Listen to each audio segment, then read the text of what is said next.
They say your life flashes before your eyes when you die. That's not how it happened for me. It wasn't a highlight reel of birthdays and graduations. It was slower, more deliberate. Like time itself was giving me one last courtesy before it let go of me completely. My name is Michael Jennings. I was a staff sergeant with the 3rd Infantry Division, deployed to Iraq in 2005. This was my second tour. I thought I knew what to expect. I'd seen combat before. I'd lost friends before. But nothing, absolutely nothing, could have prepared me for what happened on April 17th, 2006, on a dusty road outside of Ramadi. Before I tell you about dying, I should probably tell you about living, about who I was before everything changed. I grew up in a small town in Georgia, Rutledge. Population, barely a blip on the map. My dad was a mechanic. My mom taught 3rd grade at the elementary school. Life was simple, predictable. Church on Sundays, football on Fridays. My childhood home had this massive oak tree in the backyard. I used to climb it and sit up there for hours, wondering what life was like beyond our little corner of the world. I joined the Army right after high school. Wasn't much thinking behind it, if I'm being honest. College wasn't calling my name, and working at the local factory seemed like a slow death. The military offered structure, purpose, a way out. My dad had served in Vietnam, so there was that legacy too, I suppose. Basic training was a shock to the system, like it is for everyone. But I took to it better than most. There was comfort in the routine, the clarity of purpose. No ambiguity about what you're supposed to do or who you're supposed to be. I liked that. By the time 9/11 happened, I'd been in for 3 years. I remember exactly where I was. Motor pool, working on a Humvee transmission. Someone came running in, yelling about planes and towers. We all gathered around this tiny TV in the break room, watched in silence as the second plane hit. In that moment, we all knew our lives had just changed course. My first deployment to Iraq came in 2003 with the initial invasion. Those early days were chaotic. There's no other word for it. The mission seemed clear at first. Topple Saddam, find those WMDs everyone was so convinced were there. I was a vehicle mechanic, but in those days, everyone was a frontline soldier when needed. I came home after that first tour physically intact, but different, quieter. My mom noticed it first, said my eyes looked older. I couldn't explain to her what it felt like to be there, to see what we saw. How do you describe the smell of a city burning? Or the way the desert air feels in your lungs at 3 in the morning when you're on watch, so afraid you might fall asleep that you bite the inside of your cheek until you taste blood? I had 6 months stateside before we got orders to deploy again. In those months, I got engaged to Shannon. We'd been dating since before my first deployment. High school sweethearts, if you can believe something that cliche. She was training to be a nurse. Had this way of looking at me like she could see all my broken pieces and loved them anyway. We planned to get married when I got back from my second tour. Had the venue booked and everything. Small place by the lake where we had our first date. She'd already bought the dress. I never got to see her in it. My unit deployed to Ramadi in late 2005. By then, the insurgency was in full swing. The mission had shifted from invasion to occupation, and nobody seemed to know exactly what victory was supposed to look like anymore. Ramadi was a hotspot. Constant IEDs, sniper attacks, ambushes. We'd patrol the same streets day after day, watching the locals watch us, everyone tense, everyone waiting for something to happen. Some days it did, some days it didn't. The not knowing was almost worse than the fighting. I'd been promoted to staff sergeant by then, responsible for a squad of 12 men. Some of them were on their first deployment. These kids barely out of high school with fresh haircuts and eyes that hadn't seen anything yet. I felt ancient next to them, even though I was only 26. There was this one kid, Private First Class Miller, from Minnesota, couldn't have been more than 19. Had this collection of letters from his girlfriend that he kept in a plastic bag in his chest pocket, said it was right over his heart where she belonged. He used to ask me for advice about what to write back to her, as if I had any wisdom to offer about love in a place like that. Another guy, Specialist Rodriguez, best damn gunner I ever worked with, had this weird superstition about always putting his right boot on first. Said his grandfather, who'd fought in Korea, told him it was lucky. Rodriguez had a 3-year-old daughter he'd never met in person. She was born while he was on his first deployment. He carried her picture everywhere. Then there was Sergeant Davis, my right-hand man. We'd been through the first deployment together, shared a tent, shared cigarettes, shared the weight of responsibility for the younger guys. He had this deep, rumbling laugh that you could feel more than hear. Was always telling these elaborate jokes with perfectly timed punchlines. Even in the worst moments, Davis could find something to laugh about. These were my guys. My responsibility. My family in a way that's hard to explain to anyone who hasn't served. April 17th started like any other day. Wake-up call at 0500. The same tasteless powdered eggs for breakfast. The same briefing about the day's patrol route. Same warnings about IED hotspots and known insurgent activity. The monotony of danger, that's what deployment is. Our mission that day was routine.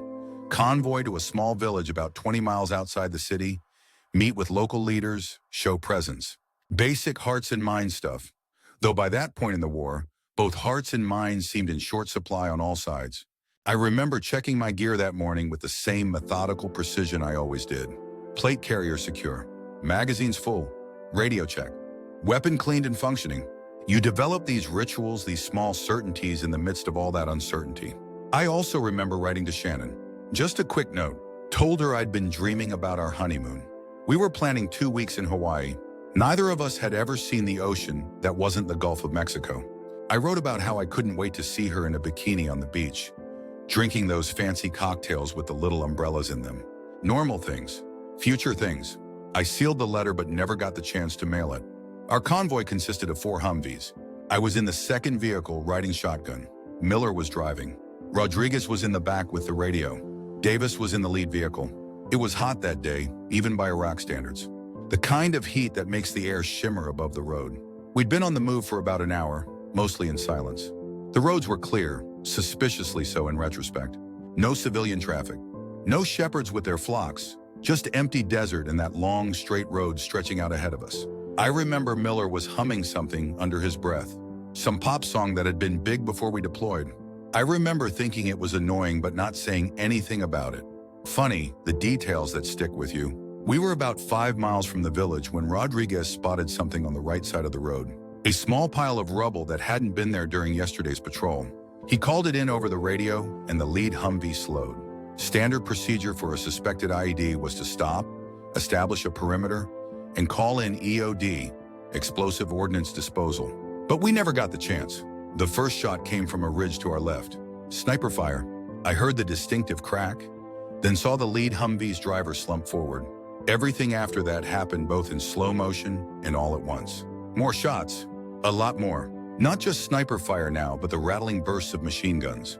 We were in a textbook ambush. Fire from multiple elevated positions. Our convoy halted on an exposed stretch of road. I was shouting into the radio, calling for air support. Miller had the Humvee in reverse, trying to create distance from the kill zone. Rodriguez was returning fire through his window.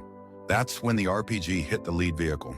The explosion seemed to lift it off the ground before flipping it onto its side. Davis was in there. So were 3 other men from my squad. I remember unbuckling my seatbelt, telling Miller to stop the vehicle. I had to get to that Humvee. Had to get my guys out.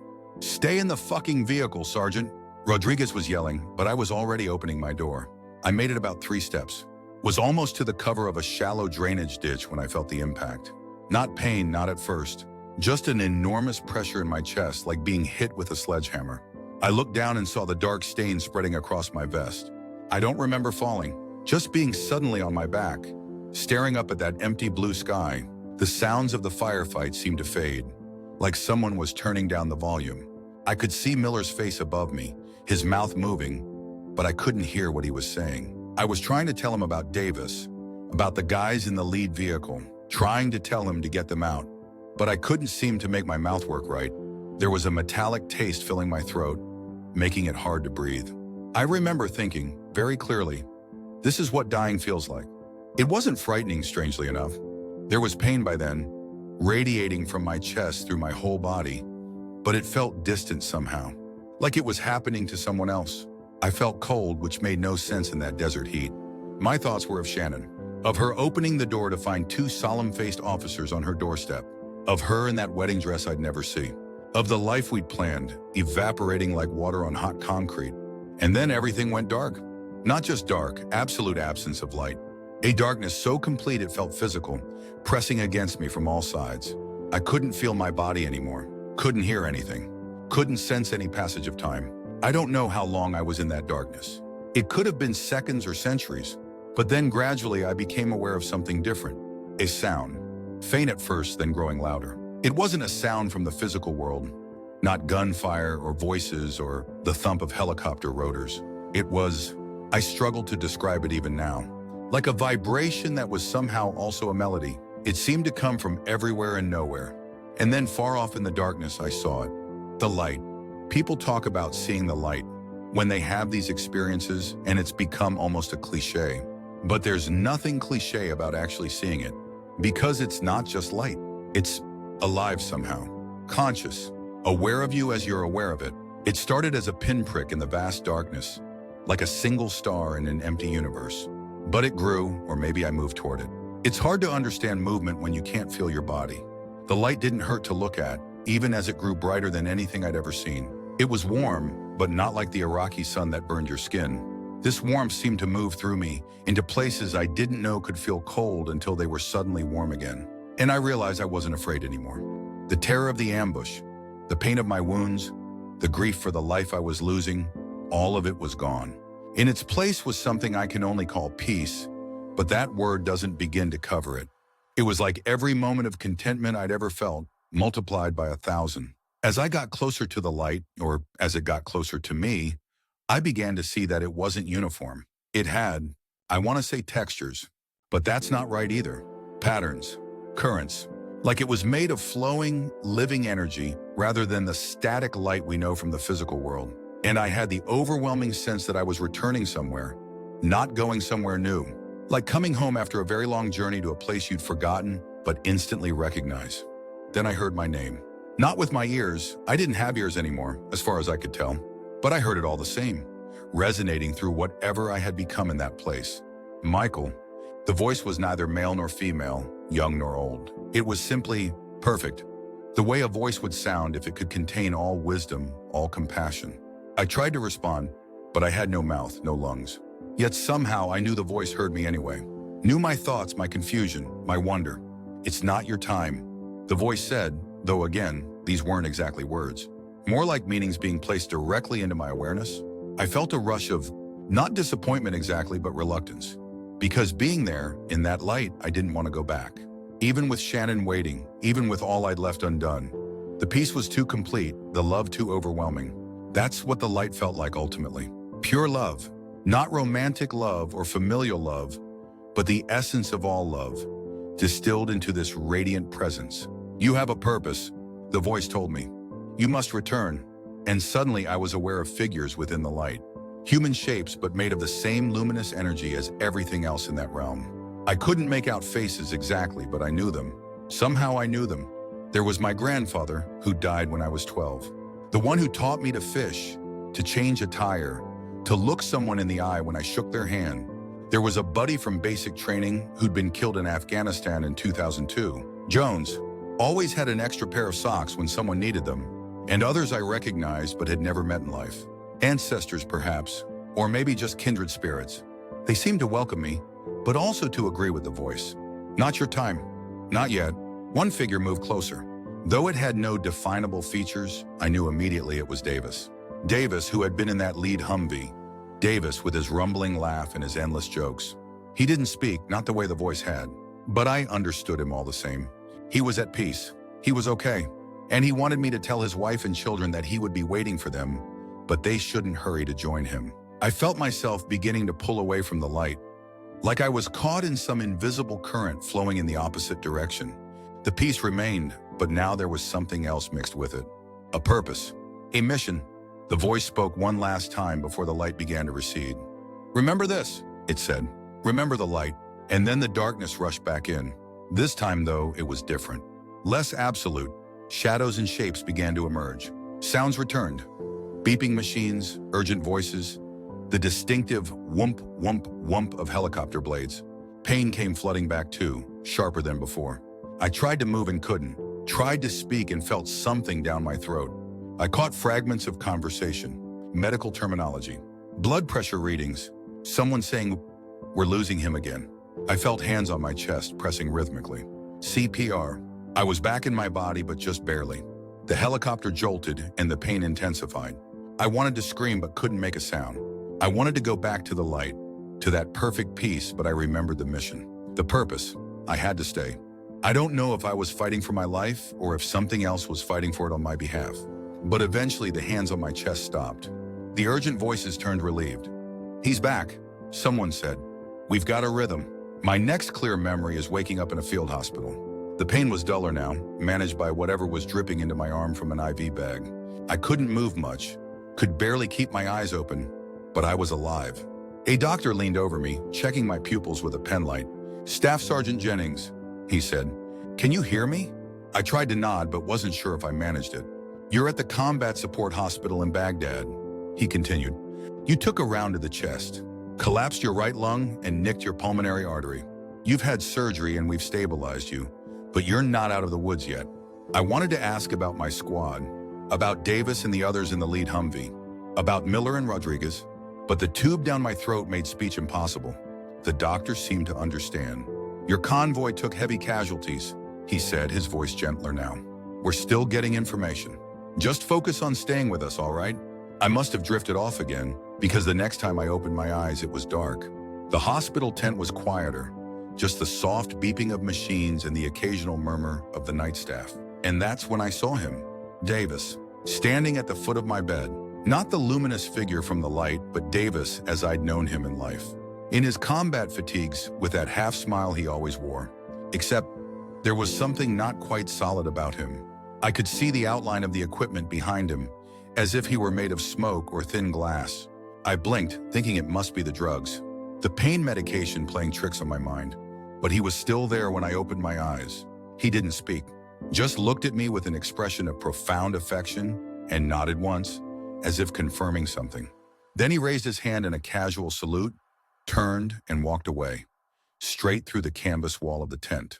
I should have been terrified, should have called for a nurse, tried to convince myself it was a hallucination, but I felt only a deep, settled certainty. Davis was gone from this world, but he wasn't gone completely. And he wanted me to know that. The next few days passed in a blur of surgeries, pain, and brief moments of awareness. I learned that our convoy had been hit hard, 6 men killed, including Davis and everyone else in the lead Humvee. 4 wounded, including me. Only Miller and Rodriguez from my vehicle had escaped relatively unharmed.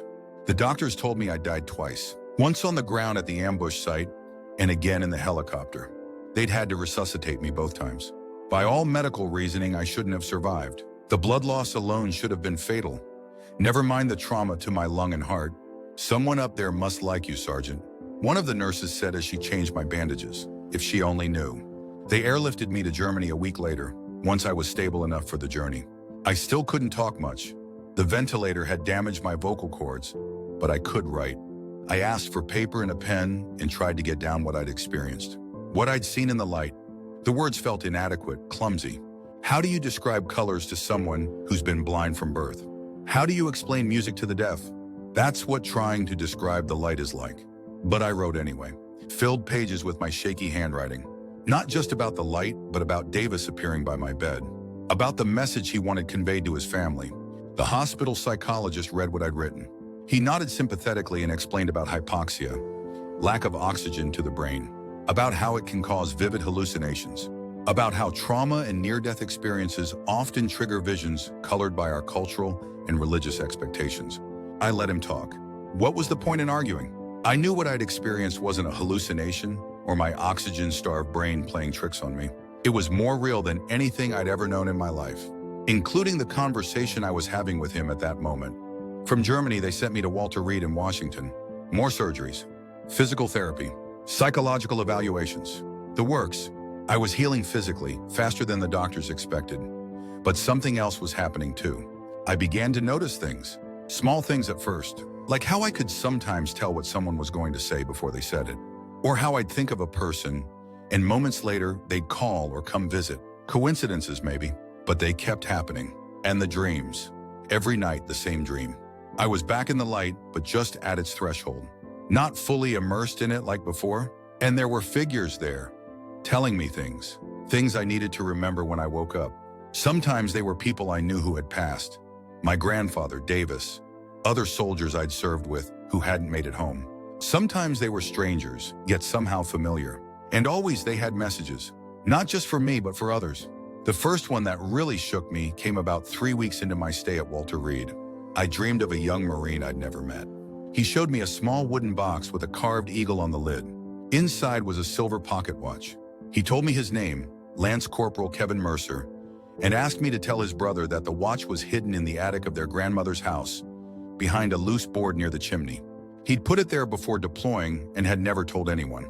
I woke up sweating, the details crystal clear in my mind. It felt urgent, important, but also crazy. How was I supposed to find this Marine's brother? How could I explain how I knew about a watch I had no business knowing about? I tried to dismiss it, told myself it was just trauma processing itself through strange dreams. But the next night, the same Marine was back in my dream, more insistent this time. During physical therapy the next day, I mentioned the dream to my therapist, mostly as a way of making conversation while doing my breathing exercises. She gave me an odd look. "Kevin Mercer," she repeated. "That's strange. There was a Marine by that name in the ward last month. He didn't make it. Infection after losing both legs to an IED. A chill ran through me that had nothing to do with the hospital's air conditioning. Did he have family that came to visit?" I asked, trying to sound casual. "A brother, I think. He was here a lot. Nice guy. Works somewhere in the hospital now, actually. Took a job in administration after his brother passed. Said he wanted to stay connected." I spent the rest of the day working up the courage to ask about him at the front desk. When I finally did, the receptionist made a quick call, and 20 minutes later, a man about my age walked into the waiting area. He had the same eyes as the Marine in my dream. "You asked to see me?" he said. "I'm James Mercer." I had no idea how to begin. How do you tell a grieving brother that his dead sibling visited you in a dream? That I had a message about a hidden watch that I couldn't possibly know about? But something made me trust the process. Trust what was happening to me, as inexplicable as it was. "This is going to sound crazy," I said, my voice still raspy from the ventilator damage. "But I need to tell you about a dream I had. About your brother, Kevin." His face went very still, cautious, probably thinking I was some kind of con artist or just another damaged soldier with PTSD and delusions. "What about my brother?" I took a deep breath. He showed me a wooden box with a carved eagle on it. "There's a silver pocket watch inside. He hid it in your grandmother's attic, behind a loose board near the chimney. He wanted you to have it." James stared at me, the color draining from his face. He sat down heavily in the chair opposite me. "How could you possibly know that?" he whispered. "The box, the watch, those were real.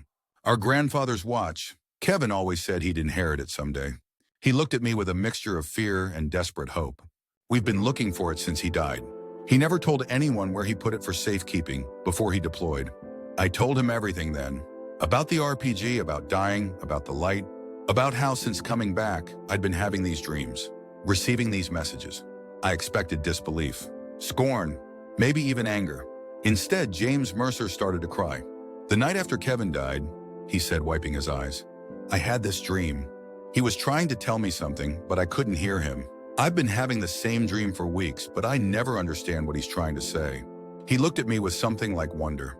Maybe he found another way to get the message through. 2 days later, James came back to the hospital. He was carrying the wooden box with the carved eagle. Inside was the silver pocket watch, exactly as I'd seen it in my dream. "It was right where you said it would be," he told me, his voice thick with emotion. "Behind a loose board near the chimney. I would never have found it." He pressed the box into my hands. "Kevin would want you to have this." I tried to refuse, but he insisted. "Whatever's happening to you," he said, "whatever gift you've been given, it brought me peace. It let my brother finish his business here. That's worth more than any watch." Word got around the hospital after that. Not officially. The staff would never condone what they'd see as feeding into a patient's delusions. But quietly among the wounded and the grieving, people began to seek me out. The mother who wanted to know if her son had suffered at the end. The wife who needed to know where her husband had hidden the letter he'd written for their unborn child. The battle buddy who wondered if his friend forgave him for not being able to drag him to safety. And every night in my dreams, the answers would come. The light would appear at the edges of my vision, and the figures within it would tell me what these people needed to hear. Not all of it was verifiable like the watch had been. Sometimes it was just words of comfort or personal details that brought recognition and release to those who heard them. But often enough, there were specifics, hidden objects, last words spoken on the battlefield that no one else had heard, secrets known only to the deceased that couldn't be explained away. I wasn't charging money, wasn't seeking publicity, was barely able to make sense of what was happening myself. But I couldn't deny the comfort it brought to people, or the growing certainty I felt that this was the purpose the voice in the light had spoken of. Shannon flew to Washington as soon as the doctors cleared me for non-family visits. She'd lost weight, had dark circles under her eyes, had been existing in that special hell reserved for military spouses, not knowing if their loved one would live or die, not being able to be there during the critical hours and days. She held my hand so tightly it hurt, pressing it against her tear-streaked face. "They told me you died," she said. Twice. They told me to prepare myself. I stroked her hair, her beautiful hair that smelled of home and safety and everything I'd missed. "I did die," I said softly. "But I came back." I told her everything. About the light, about Davis, about the dreams and messages that had followed, about James Mercer and the watch, about all of it. Shannon was quiet for a long time after I finished. She was a nurse, a medical professional, trained to trust in science and measurable reality. I braced myself for doubt, for concern about my mental state. "Do you remember my grandmother, Rose?" she finally asked. I nodded. I'd met her once before she passed. A tiny, fierce woman who'd helped raise Shannon after her mother died. "The night after you were wounded, before anyone called to tell me what had happened, I had this dream," Shannon said. "Grandma Rose was in it, and she told me you were hurt, but that you'd come back changed. She said, 'He's touched the light, Shannon. He's got one foot in both worlds now.'" She squeezed my hand again. I thought it was just anxiety, my brain processing my worst fears. But the next morning, that's when the notification team came to the door. We looked at each other across a new kind of understanding. Whatever was happening to me, Shannon wouldn't face it with skepticism, but with her own quiet knowing. My recovery continued. Physically, I was healing well, though the doctors said I'd never return to active duty. The damage to my heart was too severe. I'd be medically discharged once I was stable enough. But the dreams continued every night. The messages kept coming, and word kept spreading. One evening, as I was sitting in the hospital courtyard getting some fresh air, a chaplain approached me. Not one I recognized from the regular hospital staff. He was an older man with kind eyes and a gentle presence. "Staff Sergeant Jennings," he said, sitting beside me. "I've heard quite a bit about you." I tensed. Was this an official reprimand? Had the hospital staff decided my delusions were getting out of hand, affecting other patients? "Only good things," he added, seeming to sense my concern. "May I ask you something personal?" I nodded warily. "These experiences you're having, these dreams and messages, what do you make of them?" "What do you think they mean?" It was a question I'd been asking myself for weeks. I still didn't have a perfect answer, but I had something close. "I think when I died, when I saw the light, I didn't come all the way back," I said slowly. "I think part of me is still connected to that place. And I think the people there, the ones who have passed on, they still care about the people they left behind. They still have things they need to say, things left undone. And for whatever reason, I can hear them now." The chaplain nodded thoughtfully. "You know, every faith tradition in the world has stories of people who walk between worlds. Shamans, prophets, mystics, mediums, people who die and return with a message or a gift." "I'm not a religious man, sir," I said. He smiled. "Neither were many of the people I'm talking about, until something happened that their existing worldview couldn't explain." He leaned forward. "I've worked with the military for 30 years, Sergeant. I've sat with hundreds of dying men and women. I've heard countless stories of what they see in those final moments. The light, the feelings of peace and love, the departed waiting to welcome them." He looked at me with those kind, knowing eyes. "What if it's not a hallucination? What if it's the first glimpse of what's really there, waiting for all of us? And what if some people like you are given the ability to keep seeing it even after they return?" I had no answer, but his words resonated with something I'd been feeling, that what had happened to me wasn't a break with reality, but a widening of it, an expansion of what I could perceive. "Whatever's happening," the chaplain continued, "it seems to be bringing comfort to people who desperately need it. That alone makes it valuable, wouldn't you say?" Before he left, he gave me his card. "When you're discharged, if you want to talk more about this, call me. I know people, serious scientific people, who study these experiences, who might help you understand what's happening to you." 2 days later, I had a visitor I wasn't expecting. Lieutenant Colonel Richards, my battalion commander. He was in full dress uniform, his face solemn as he entered my room. "Sergeant Jennings," he said, "good to see you recovering." He glanced at the chair beside my bed. "May I?" I nodded, trying to sit up straighter despite the pain in my chest. Old habits. Richard sat, removed his cap, and placed it on his knee. He looked uncomfortable, out of his element. Command decisions and battlefield strategy were his domain, not hospital visits. "I'll get right to it," he said. "I'm here about Captain Mitchell." My stomach tightened. Captain Mitchell had been our company commander. He'd been killed 2 weeks before my incident, his vehicle hit by an IED. He was well-liked, respected. Left behind a wife and twin baby girls he'd never met, born while he was deployed. "What about him, sir?" Richard shifted in his seat. "His widow contacted me. Said you'd been communicating with her, telling her things about how he died. Things you couldn't possibly know." His expression was carefully neutral. Things that weren't in the official report. I said nothing, waiting. This could go very badly. Interfering with a grieving family member, spreading unauthorized information about a soldier's death, these could bring serious consequences. "Normally," Richards continued, "I'd be here to tell you to cease all contact, to remind you of operational security and the chain of command for notifying next of kin." He paused, studying my face. "But she also told me you knew where to find his grandfather's Purple Heart medal. Said Mitchell had hidden it somewhere in their house before deploying, as a sort of treasure hunt for when he returned. Said he'd only told you in these communications." I remembered the dream clearly. Captain Mitchell standing in the light, describing a loose brick in the fireplace of his Virginia home. The small metal box hidden behind it. The Purple Heart his grandfather had earned at Normandy. "She found it," Richard said, "right where you told her it would be, along with a letter he'd written to his daughters in case he didn't come home." The colonel's composure cracked slightly. "Those girls will have their father's words to them now." His final thoughts: "Without you, they might never have found that letter." He cleared his throat, regaining his military bearing. "I don't understand what's happening here, Sergeant. Don't know if I want to understand it. But Mrs. Mitchell said something I can't get out of my head. She said you gave her back her husband, just for a moment. Let her say the goodbye she never got to say." Richard stood, replacing his cap. "Whatever this is, this ability, this connection, use it wisely, son. There are a lot of people out there who need what you seem able to provide." As he reached the door, he turned back. "Ann Jennings, thank you for bringing some peace to the captain's family." 1 month after arriving at Walter Reed, I was stable enough to be discharged. Not released from medical care, I'd still need ongoing treatment and monitoring, but well enough to continue recovery at home. Shannon had flown up to help with the transition.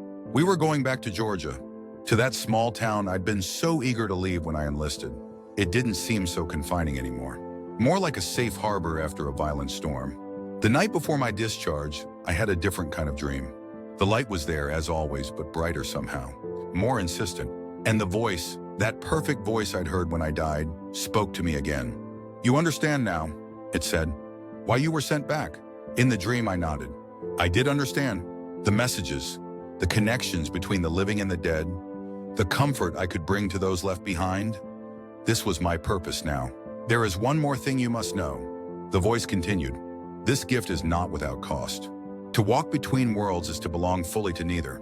There will be those who fear what you can do, those who doubt, those who will try to use your gift for their own ends." I felt a ripple of concern move through me. How will I know who to trust? Who to help? "The light will guide you," the voice answered. "Trust what you feel in its presence. Truth resonates differently than falsehood." I wanted to ask more questions, but I could feel myself being pulled back to wakefulness, back to the hospital room, to the machines monitoring my damaged heart, to the physical world with all its limitations and certainties. Just before I fully woke, the voice said one final thing. "Remember, Michael, the message isn't just for them. It's for all who will listen." I opened my eyes to morning sunlight streaming through the hospital window. Shannon was asleep in the chair beside my bed, her hand resting on mine. Beyond the door, I could hear the hospital coming to life. Nurses changing shifts, breakfast carts being wheeled down hallways, the countless small sounds of the living going about their business. And I knew that whatever waited for me beyond this hospital, beyond this recovery, would be nothing like the life I'd planned before the Humvee flipped on that dusty road outside Ramadi. The light had changed everything, had changed me.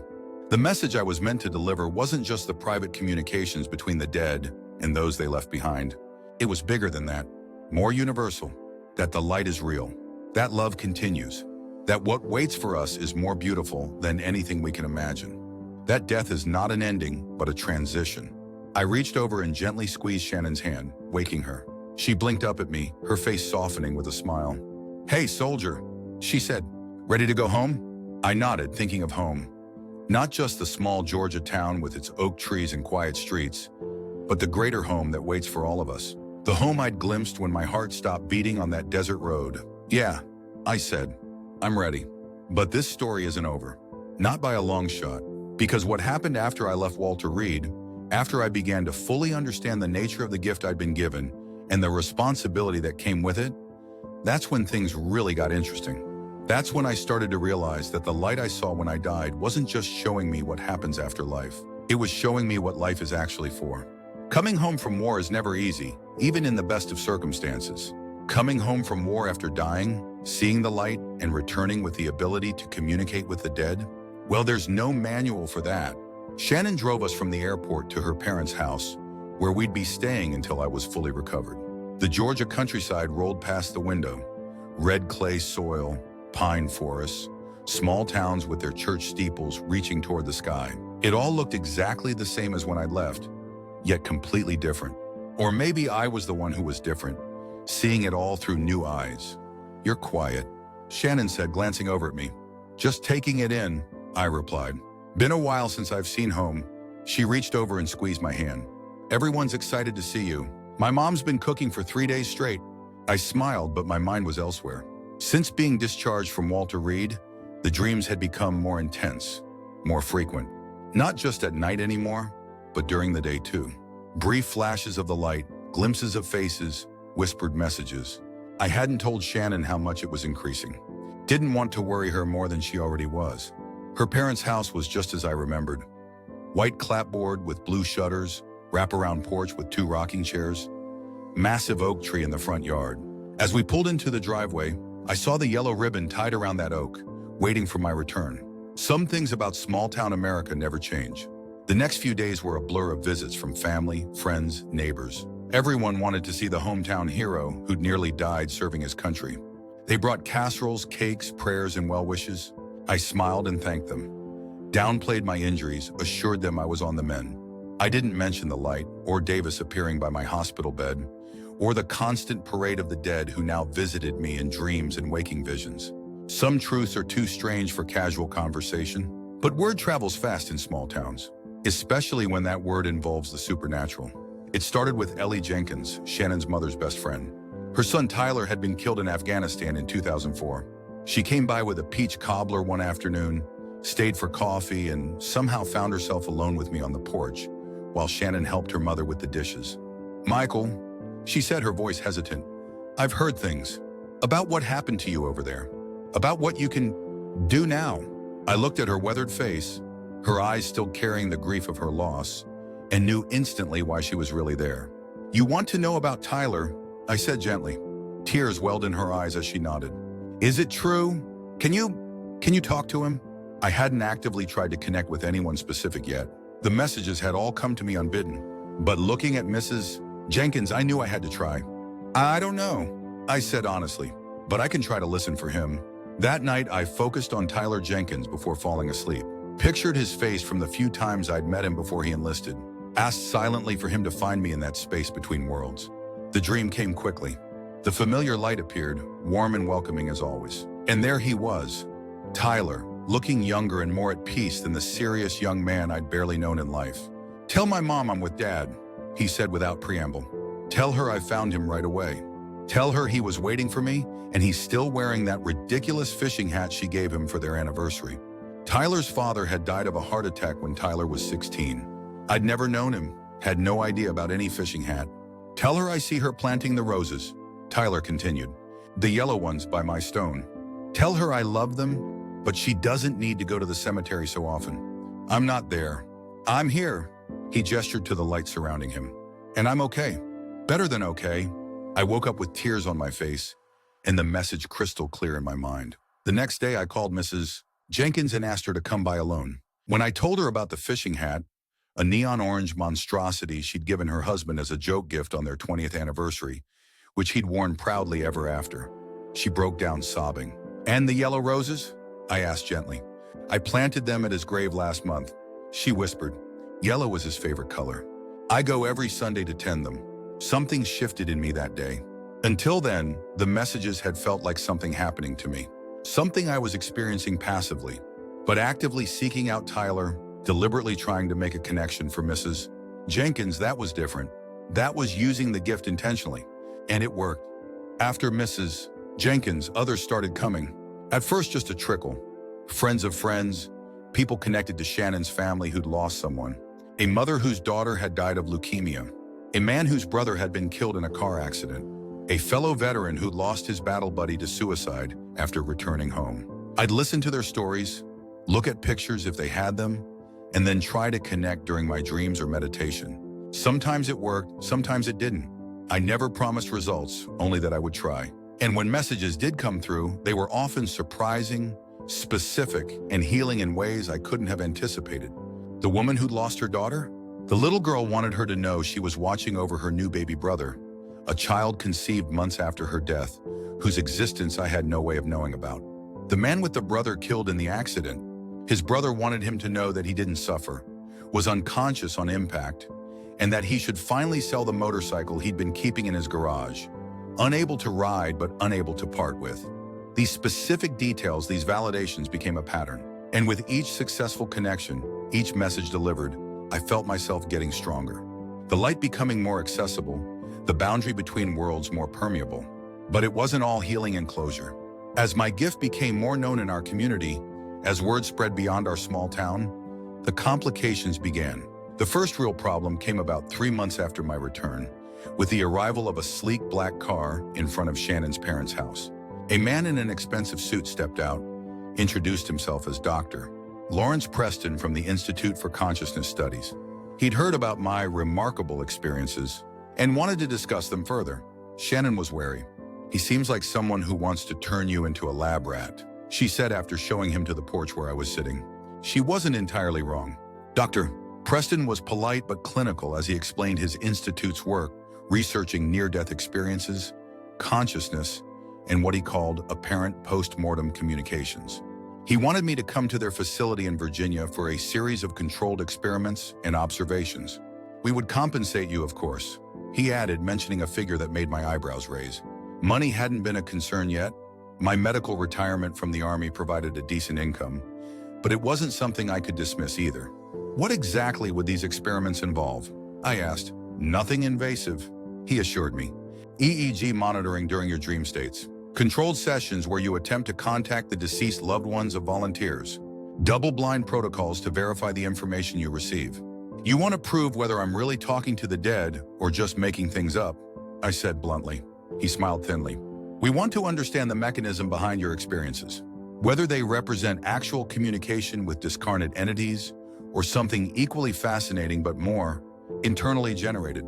I remembered the chaplain's warning at Walter Reed about people who would try to use my gift for their own ends. I also remembered the voice in the light, telling me there would be those who feared what I could do, those who doubted. "I appreciate the offer, Dr. Preston," I said finally, "but I'm still recovering. Still learning to understand this myself. I'm not ready to become a research subject." He left his card, urged me to reconsider, and departed with a promise to stay in touch. As his car pulled away, Shannon joined me on the porch. "Sir, you did the right thing," she said. Something about him felt, I don't know, cold. I nodded, but part of me wondered if I was being unfair. Wouldn't scientific validation help more people trust what I was experiencing? Wouldn't it lend credibility to the messages I delivered? But another part of me, the part that had been in the light, knew that some truths exist beyond the reach of scientific instruments. Some experiences can't be measured, only witnessed. The next challenge came from a different direction entirely. Pastor Grayson from the First Baptist Church, the church I'd attended growing up where my parents still went every Sunday, requested a meeting. Unlike Dr. Preston with his clinical interest, Pastor Grayson's concerns were theological. We sat in his office, surrounded by religious books and a large wooden cross on the wall, as he expressed his deep concerns about what I was doing. "The Bible is very clear, Michael," he said gravely. "Deuteronomy 18:10-12 expressly forbids necromancy, communication with the dead. Let no one be found among you who is a medium or who consults the dead." I'd expected this. Had been surprised it took this long, honestly. "With all due respect, Pastor," I said, "I'm not conducting seances or trying to summon spirits. I'm not practicing witchcraft. This gift came to me after a profound spiritual experience, one that affirmed everything I've ever been taught about God's love and the reality of heaven. The devil can disguise himself as an angel of light, he countered, quoting scripture again. The light I saw wasn't disguising anything, I said firmly. It was pure love, pure peace, everything good I've ever known, multiplied beyond imagination. If that's not God, I don't know what is.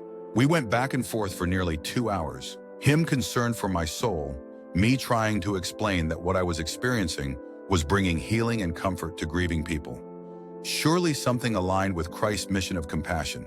We didn't resolve anything that day. Couldn't, really. Our perspectives were too different. But as I was leaving, Pastor Grayson said something that stayed with me. Even if what you're experiencing is divine in origin, Michael, be careful. The prophets of old were often misunderstood, feared, even persecuted. Bearing a message from beyond this world has never been an easy calling. He was right about that, at least. The scientific skeptics wanted to study me. The religious traditionalists wanted to stop me. And a third group, which emerged in the following weeks, simply wanted to use me. They came with desperate faces and cash in hand. A wealthy businessman offering thousands of dollars if I could contact his dead wife and get the password to her private accounts. A woman wanting me to ask her deceased father if he'd really left a second will, one that would favor her over her sister. A man wanting to know if his brother had hidden money somewhere before dying unexpectedly. I turned them all away. That wasn't what this gift was for. The light hadn't sent me back to help people access bank accounts or settle inheritance disputes. Through it all, Shannon remained my anchor, my touchstone to normalcy in a life that had become anything but normal. She believed in what was happening to me without question, supported my decisions about how to use the gift, and protected me from those who would exploit it. But I could see the toll it was taking on her, on us. The constant stream of visitors seeking messages from their departed loved ones, the late-night phone calls, the times I'd wake up from a dream vision shouting or crying, the way I'd sometimes zone out mid-conversation, catching glimpses of the light or hearing whispers from somewhere beyond. We need boundaries, she said one night after I'd spent the entire day with a family who'd driven 8 hours to see me. You can't help everyone. You'll burn yourself out. She was right. I was exhausted. The gift was demanding more and more of my energy. Each connection, each message delivered, left me drained. And there seemed to be no end to the people needing help. Nice one. What do you suggest? I asked. Structure? She said decisively. Set hours for seeing people. Maybe certain days of the week. Take time for yourself, for us. And ...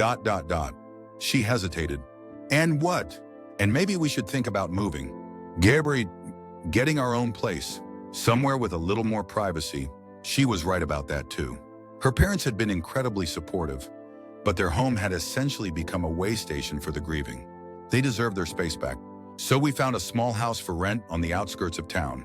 Nothing fancy, but it had a spare bedroom we could use as a dedicated space for my sessions with people seeking connections. Shannon helped me set up a simple scheduling system. 3 days a week, 4 appointments per day, with at least an hour between each one. The structure helped. Having boundaries helped. Having our own space definitely helped. For a few months, we settled into a routine that felt almost sustainable. Then came the call from Lieutenant Colonel Richards. He was retired now like me, but the authority in his voice hadn't diminished one bit. Jennings, he said when I answered the phone. I need to see you. It's about Davis. Sergeant Davis, my right-hand man who died in the lead Humvee, who'd appeared by my hospital bed, who I'd seen in the light. What about him, sir? I asked, my pulse quickening. Not over the phone, Richard said. I'll be there tomorrow, 0900.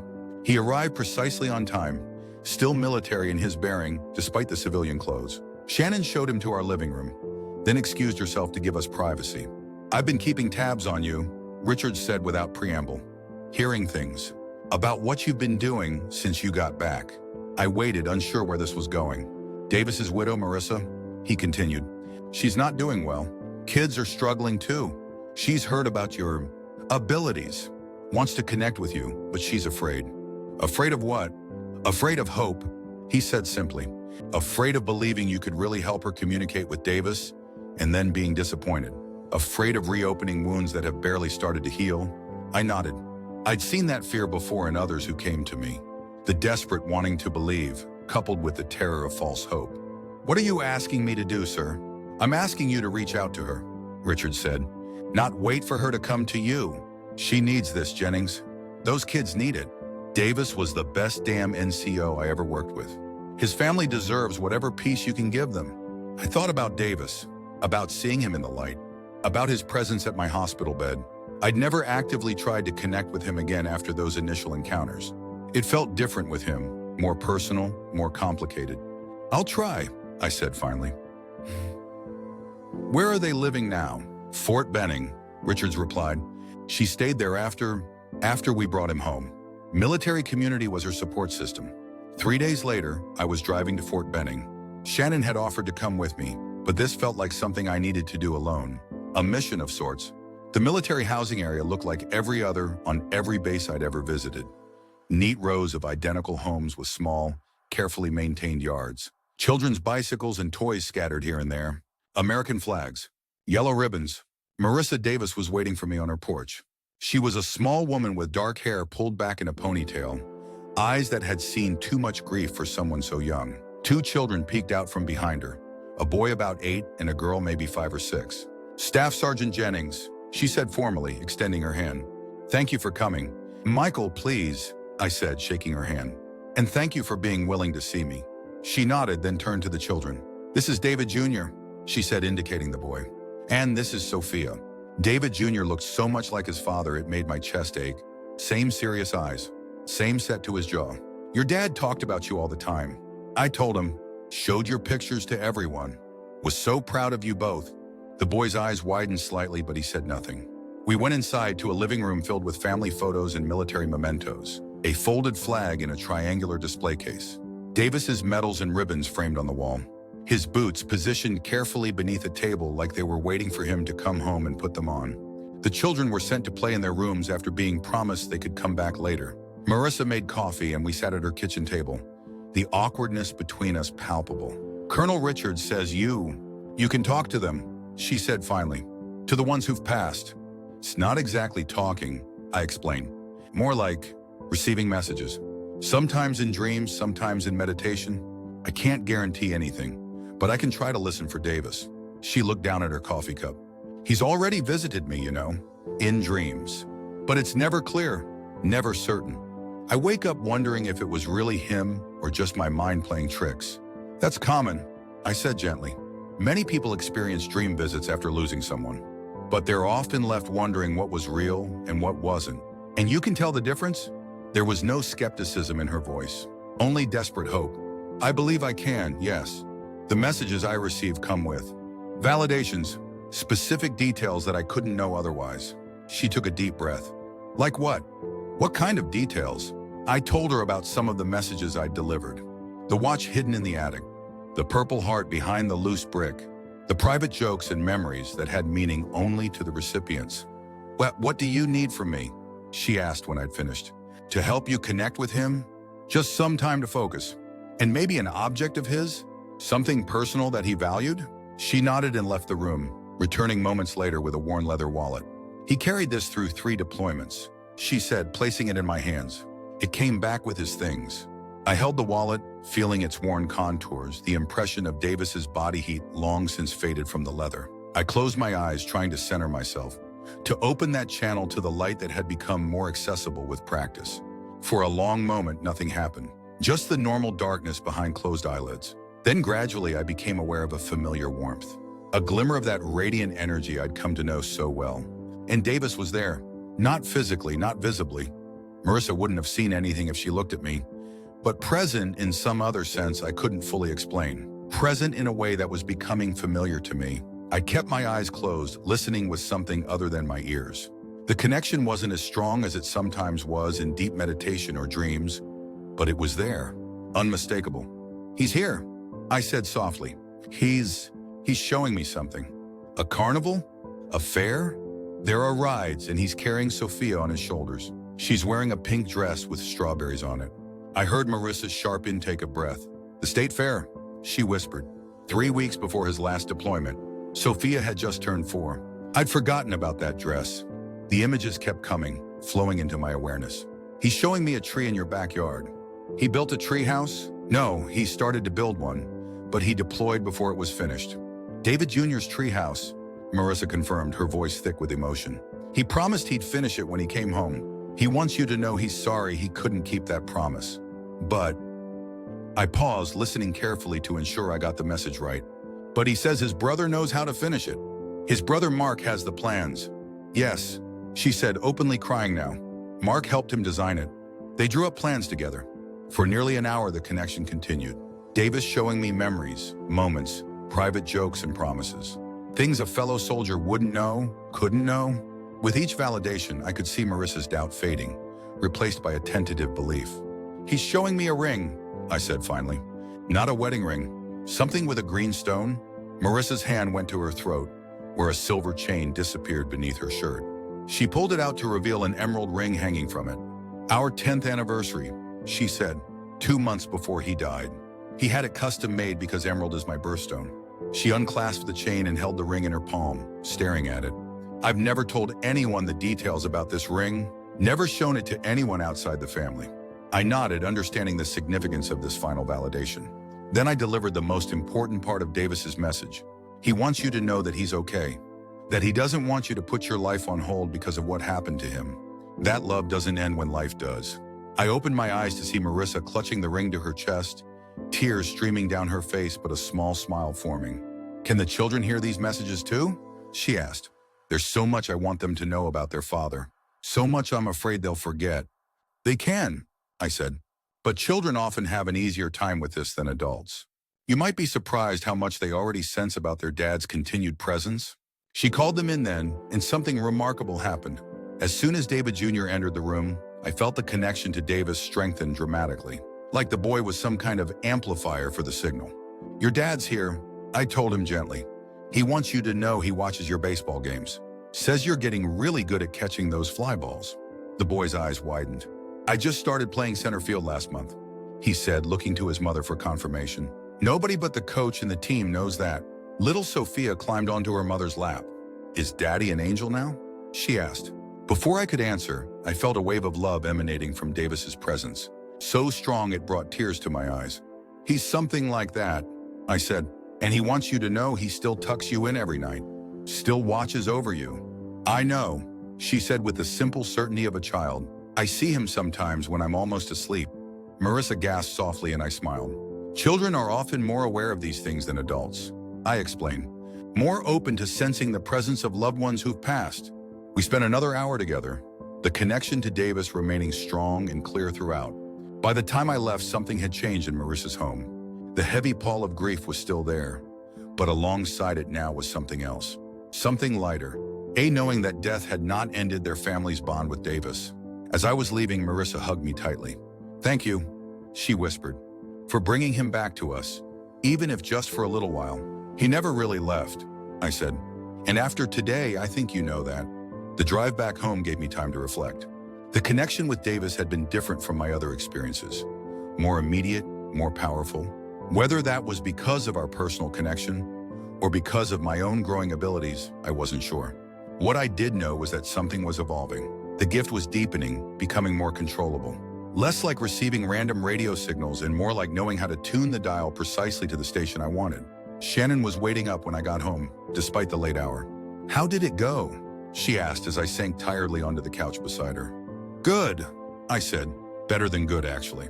Davis came through clearer than anyone has before. She nodded, studying my face. But it took more out of me than usual, I admitted. I feel or drained, like I've been running for miles. She pressed a cool hand to my forehead. You're burning up. Have you been pushing yourself too hard? I hadn't noticed the fever, but now that she mentioned it, I did feel uncomfortably warm. Maybe. This connection was different, stronger. Shannon's nursing instincts kicked in. She brought me water and Tylenol, insisted I change into cooler clothes, and made me lie down with a cold compress on my forehead.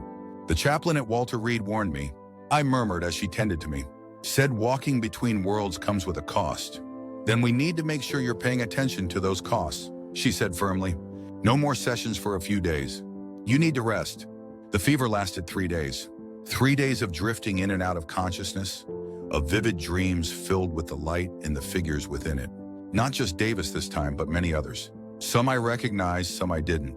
All with messages, all trying to speak through me at once. It was overwhelming, terrifying even. I felt like a radio picking up too many stations simultaneously, the signals overlapping into unintelligible noise. On the third night, the fever broke, and I finally fell into a deep, dreamless sleep. When I woke, Shannon was sitting beside the bed, watching me with worried eyes. "You were talking in your sleep," she said, speaking in languages I didn't recognize. Saying names, dates, coordinates. She handed me a notebook. I wrote down as much as I could. I flipped through the pages, seeing fragments of what must have been dozens of different messages. A woman named Eleanor looking for her daughter Samantha. Something about a cave in Afghanistan with coordinates I recognized as being near Kandahar. A man named Robert with a message about a shipwreck. Pages and pages of disconnected information. "I don't remember any of this," I said, closing the notebook. "I'm worried about you," Shannon admitted. "This is getting more intense, taking more from you physically." She was right to be concerned. The gift was growing, but my ability to control it wasn't keeping pace. It was like being given a more powerful car without understanding how to drive it properly. Dangerous. "I need help," I said, coming to a decision. "Someone who understands what's happening to me, who can help me learn to manage it better." Shannon hesitated, then went to her purse and pulled out a business card. "I called him while you were sick. He said to contact him when you were ready." It was the chaplain's card from Walter Reed, the one who told me about the people who study these experiences. 3 weeks later, after I'd fully recovered from the fever, we flew to Arizona to meet with Dr. Elizabeth Chen. She'd been recommended by the chaplain as one of the foremost researchers in near-death experiences and their aftermath. Unlike Dr. Preston with his cold clinical approach, Dr. Chen's work focused on helping experiencers integrate their insights into daily life. Her research center was not what I'd expected. No sterile lab or university office, but a serene compound nestled against red rock formations in the desert outside Sedona. Simple adobe buildings, gardens, meditation spaces. Dr. Chen herself was a tiny woman in her 60s, with short salt and pepper hair and keen eyes that seemed to look right through you. She greeted us warmly, then spent the first hour just listening as I described everything that had happened since the Humvee flipped in Iraq. She took no notes, asked few questions, simply absorbed my story with complete attention. "What you're experiencing is rare but not unique," she said when I'd finished. "Throughout history and across cultures, there have been individuals who, after a close brush with death, return with enhanced intuitive or mediumistic abilities. The near-death experience seems to rewire something in consciousness, opens channels that were previously closed. Can you help me control it better?" I asked. "It's becoming overwhelming." She smiled gently. "Control might not be the right framework. Integration might be better. Learning to work with this gift rather than trying to contain or direct it." Over the next 2 weeks, Shannon and I stayed at the center while Dr. Chen and her colleagues worked with me. They taught me meditation techniques to help manage the influx of communications, energy practices to protect myself from becoming depleted, methods for setting clearer boundaries between my awareness and the constant flow of messages from the other side. "Think of yourself as a bridge," Dr. Chen explained during one session. "But even the strongest bridge needs maintenance and occasional closure. You can't be open for crossing all the time." She also introduced me to others like myself, people who'd had profound NDEs and returned with unusual abilities. A woman who could diagnose illnesses by looking at someone's energy field. A man who could access detailed information about archaeological sites he'd never visited. A teenage girl who composed complex music she said was dictated to her by deceased composers. None of their gifts were exactly like mine, but the pattern was the same. A journey to the edge of death or beyond. Contact with the light. Return with abilities that defied conventional explanation. You're part of a tradition as old as humanity itself. Dr. Chen told me, the wounded healer, the shaman, the one who dies and returns with wisdom from the other side. I don't feel very wise, I admitted. Most of the time I feel confused. Overwhelmed. Wisdom isn't about having all the answers. She said, it's about being comfortable with the questions, about being willing to stand in the mystery without needing to reduce it to something small enough to understand. By the end of our time at the center, I had a much better grasp on how to live with my gift, how to open and close the channel intentionally, how to protect my energy, how to discern which messages needed to be delivered and which were simply noise in the system.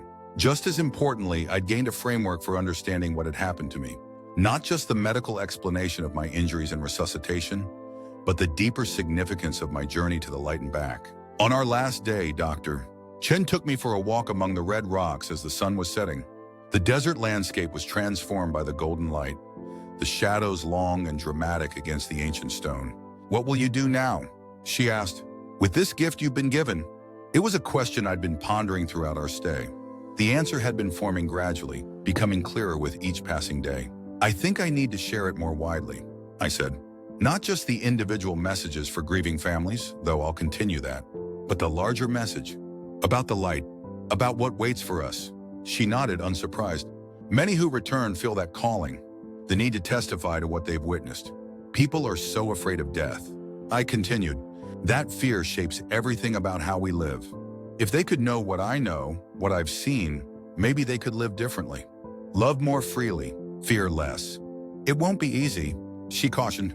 "For every person open to your message, there will be many more who resist it, who find it threatening to their worldview or their religious doctrine." "I know," I said, remembering Pastor Grayson's warnings about necromancy.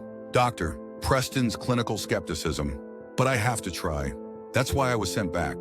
When Shannon and I returned home, I began putting my plan into action. First, I set up a more formal practice for one-on-one sessions with those seeking messages from deceased loved ones. I established clear boundaries. 3 days a week for these sessions, never more than 4 in a day, with proper compensation for my time and energy. But alongside this private work, I began speaking publicly about my experience. Small venues at first, community centers, spiritual bookstores, living room gatherings. I shared my story, described the light, explained what I'd learned about consciousness continuing after physical death. Shannon supported this new direction wholeheartedly. "This is what you came back for," she said, "not just to deliver private messages, but to share the bigger truth." The audiences grew steadily, from dozens to hundreds. Local newspapers did stories, then regional TV news. A podcast interview went viral. Not everyone welcomed my message, of course. There were angry emails from religious fundamentalists calling me a false prophet, scathing blog posts from skeptics calling me a fraud or, at best, a victim of my own oxygen-deprived hallucinations. Occasional protesters outside my events with signs warning about hellfire and deception. But for every critic, there were many more who found hope and comfort in what I shared. People who'd been crippled by grief finding a new perspective on their loss. Those facing terminal illness approaching their own deaths with less fear. Veterans struggling with the trauma of combat finding meaning in their experiences. The most unexpected validation came almost a year after my return from Dr. Chen's center. I was speaking at a university in North Carolina when a man approached me after the event. He was in his 70s, distinguished looking, with the confident bearing of someone accustomed to authority. "Staff Sergeant Jennings," he said, extending his hand. "Dr. Samuel Whitman. I wonder if I might have a word." The name meant nothing to me, but I agreed to meet him for coffee the following morning. Shannon came with me, still protective of my time and energy despite our new public mission. Dr. Whitman got straight to the point. "I was the trauma surgeon who worked on you when you were first brought into the field hospital in Baghdad," he said. "I'm the one who called your time of death before we managed to resuscitate you." I stared at him, speechless. This man had literally held my damaged heart in his hands, had seen me die and return. "I've followed your story with great interest," he continued. "You see, you weren't the first patient I lost and got back who reported experiences like yours. But you're the first who's spoken so publicly about it." "How many others were there?" Shannon asked. "Dozens over my career." "Dr. Whitman replied, "In Vietnam, in Desert Storm, in Iraq and Afghanistan. Military medicine gives you more experience with traumatic death and resuscitation than most doctors see in a lifetime." He leaned forward, lowering his voice. "The military has research on this, you know. Classified studies on near-death experiences and combat casualties. Reports of enhanced intuitive abilities following resuscitation. Cases very similar to yours." "Why would that be classified?" I asked, confused. "Think about it," he said. "If it became widely accepted that consciousness continues after physical death, that death is not the end, but a transition, how would that affect military morale? Recruitment? The willingness of soldiers to fight and die for their country? It's complicated." A chill ran through me. "Are you saying they've been suppressing this information?" He shook his head. "Not actively suppressing, just not encouraging its dissemination. Treating it as anecdotal, inconclusive. But I've seen enough to know better." He met my eyes. "And so have you." Dr. Whitman slid a USB drive across the table. "My personal records, patient testimonies, research papers that never made it into mainstream journals. It might help support what you're trying to do. Before he left, he shook my hand again. What you experienced is real, Sergeant Jennings. I've seen the pattern too many times to doubt it. Keep telling your truth. People need to hear it. The information, Dr. Whitman provided became the foundation for a book Shannon encouraged me to write. I Died in Iraq, A Soldier's Journey to the Light and Back, was published 18 months after my encounter with the trauma surgeon. It became a bestseller almost immediately. The book led to larger speaking engagements, television appearances, a documentary film. The message was spreading further than I could have imagined. But the wider my public reach grew, the more I valued the private sessions, the intimate moments with grieving families, the personal connections that reminded me why I'd been given this gift in the first place. 5 years after the Humvee flipped outside Ramadi, Shannon and I returned to Walter Reed. Not as patient and anxious fiancé this time, but as invited speakers for the hospital's annual conference on combat trauma and recovery. Walking through those familiar corridors was surreal.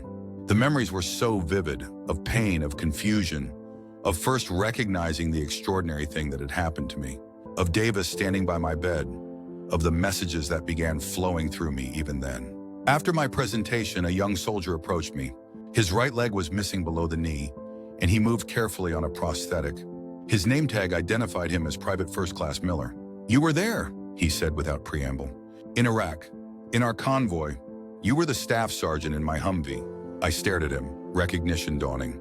"Miller, Minnesota. The letters from your girlfriend in your chest pocket." He nodded, his eyes bright with emotion. "I pulled you out after you were hit, dragged you to the ditch, applied pressure to your chest wound until the medics came. They told me you died twice. You saved my life," I said, reaching out to shake his hand, then pulling him into an embrace instead. I never knew. By the time I was conscious enough to ask questions, everyone from our unit had been redistributed. "I've been following your story," Miller said, "reading your book, watching your interviews. At first I thought maybe the brain damage from oxygen deprivation was making you, crazy," I supplied with a smile. He had the grace to look embarrassed. "Yeah, but then I started having dreams about Rodriguez, our gunner. The guy with the superstition about putting his right boot on first. He didn't make it?" I asked, though I already knew the answer from the look in Miller's eyes. 3 months after you were evacuated. Another ambush." Miller's voice was tight with emotion. "But he's been visiting me in dreams, telling me things, specific things like you describe in your book. Things no one else could know." I waited, letting him continue at his own pace. "He told me about a promise I made to him, about taking care of his daughter if anything happened to him, about how he left letters for her with his parents, but they don't know about them. They're hidden in his old footlocker in their attic." Miller looked at me intently. "I never told anyone about that promise, and I had no idea about the letters. But I called his parents after the dream, asked about the footlocker. They found it, found the letters inside, hidden in a false bottom. Letters for his daughter for every birthday until she turns 18. He took a deep breath. "So I guess what I'm asking is, am I experiencing the same thing as you? Is Rodriguez really communicating with me?" "I can't tell you for certain," I said honestly, "but it sounds very familiar. The specific details, the validations. What do I do with it?" He asked. "I'm not like you. I'm not good at talking to people or writing books. I'm just a grunt trying to figure out how to live with one leg and too many memories." I put my hand on his shoulder. "You don't have to do what I'm doing. Maybe your experience is just for you, for Rodriguez's family. That's valuable enough." Miller nodded slowly. Do you think there are more of us out there? More soldiers who died and came back different?" The question lingered with me long after our conversation ended. Were there others like me? Like Miller? Other veterans who touched the light and returned with gifts they might not even recognize yet?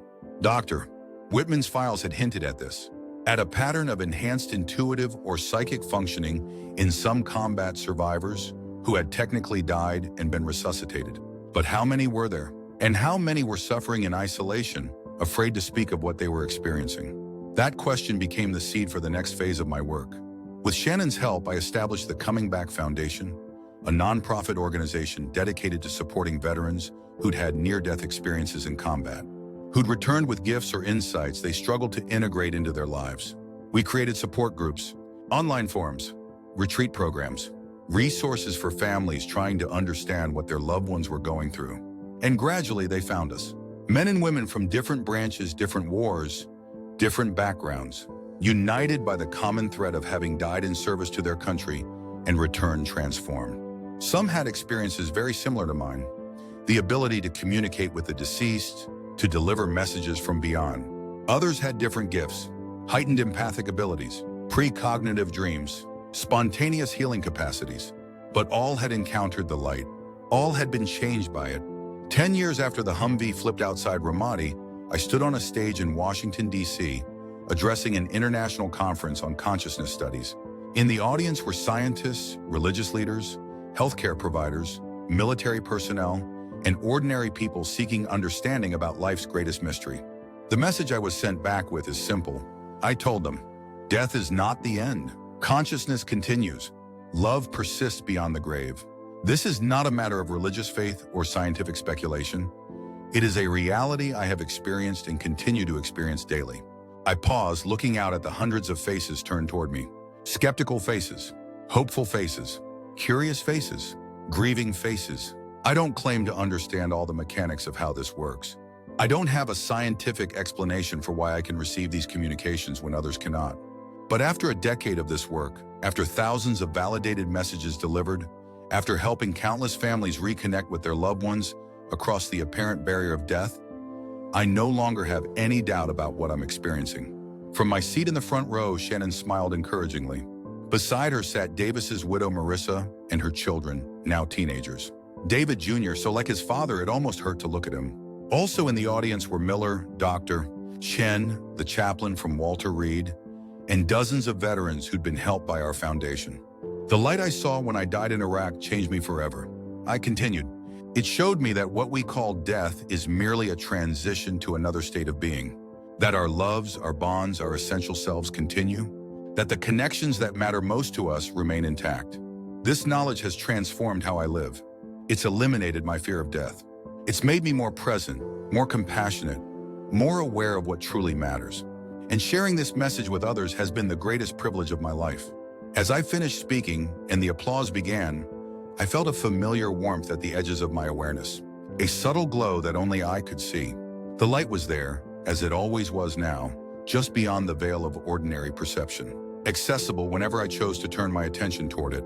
Within that light were countless figures. Davis, of course, my steadfast companion through all of this, my grandfather, the soldiers I'd served with who hadn't made it home, and many others I'd come to know through my work, spirits who used me as their conduit to reach the living they'd left behind. But tonight, at the periphery of my awareness, I sensed someone new, someone watching with particular interest.